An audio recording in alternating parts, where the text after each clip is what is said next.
Anything predator slash pest control related that could make your forest go backwards and impact your registration? Yes, yes, I think there is. So coming back to that thing that I've mentioned a couple of times of keep your forest growing.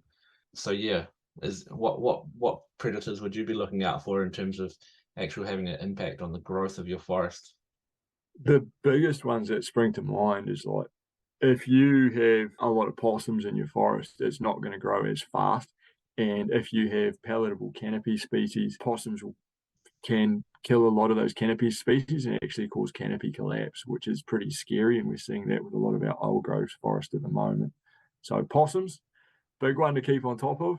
And the other real interesting one, I reckon, is deer, because we're focused on those like rangatira rako that are like our big standing canopy species, eh?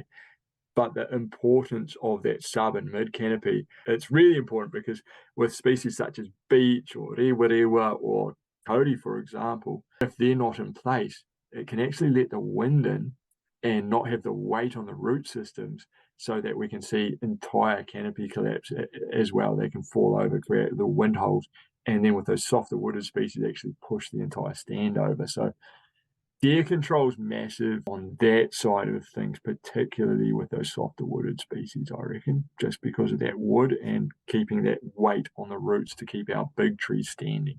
Yeah, that's super fascinating. I've never really thought about that from that perspective before. Definitely, I've thought about the deer browsing the understory and kind of the succession of trees struggling when the next canopy needs to take over. But yeah, from like a structural integrity point of view and actually being blown over by the wind, well, that's super fascinating. And we see it often, eh? Like I just did a big drive, saw quite a lot of pine plantations through Murupara that have been really damaged by wind.